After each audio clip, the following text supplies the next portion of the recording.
L'ESS, elle agit sur la transition écologique. Elle est extrêmement structurante et pourvoyeuse de solutions sur la transition écologique, dans le sens où l'ESS est présente dans l'ensemble des filières de transition écologique. Et donc, en ce sens, les structures de l'ESS s'adaptent et c'est pour ça qu'on porte à ESS France le CRDLA Transformation écologique, donc le centre ressources du DLA Transformation écologique, qui se traduit en région car ce centre de ressources outille et appuie les chargés de mission du dispositif local d'accompagnement en région, dont la région Bourgogne-Franche-Comté. Le DLA, c'est le dispositif local d'accompagnement. C'est un dispositif qui accompagne du coup les structures de l'économie sociale et solidaire dans différentes problématiques qu'elles peuvent rencontrer. On va être vraiment là pour prendre de la hauteur, savoir comment la structure fonctionne et derrière pouvoir lui apporter les solutions adéquates. Le réseau RT2E, c'est le réseau de la transition écologique et économique qui est co-animé par la région Bourgogne-Franche-Comté et par l'ADEME. On le cofinance également. On a plus de 30 conseillers de proximité qui interviennent en Bourgogne-Franche-Comté pour conseiller et accompagner les entreprises. Les organismes consulaires, ils sont plutôt sur des missions vraiment régaliennes, transition écologique et énergétique, où on va toucher à tout ce qui est sobriété, matière, les déchets, l'eau, etc., voire la mobilité. Il y a même des missions sur le photovoltaïque qui sont menées par les chambres consulaires.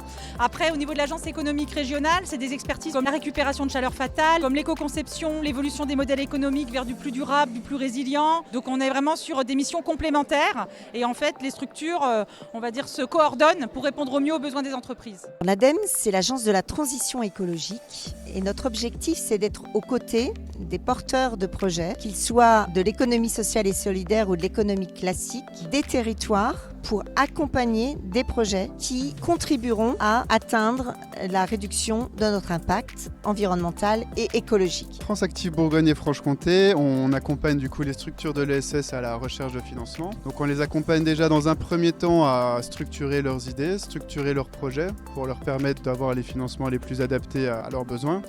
Et du coup, pour ça, on a des gammes de prêts qui nous permettent de les accompagner dans toutes les phases de vie. On a aussi un outil plus particulier qui sont sur des phases un peu plus d'émergence qui s'appelle le fonds de confiance, qui me permettent en fait de financer un poste qui va être plutôt sur l'étude d'un projet. Donc c'est un outil de subvention.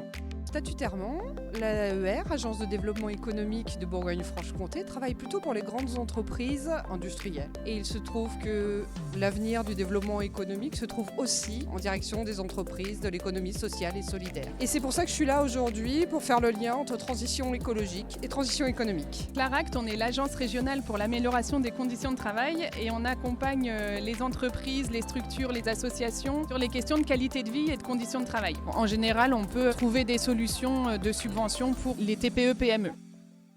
Notre action dans la transition écologique, elle va être à plusieurs niveaux, mais essentiellement sur la production et aussi sur le passage d'informations, la mobilisation et la sensibilisation. C'est-à-dire qu'on accompagne les habitants, les particuliers, les entreprises et les collectivités à réaliser leurs propres projets ou à s'impliquer dans la transition écologique.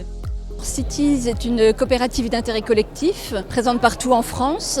Pour la Bourgogne-Franche-Comté, donc nous avons 72 voitures actuellement, principalement à Besançon, Dijon, mais également à Salins-les-Bains et dans le Haut-Jura. L'idée de Cities est d'essaimer, de reproduire ce modèle un petit peu partout en Bourgogne-Franche-Comté, notamment dans des villes moyennes qui n'ont encore pas de service d'autopartage.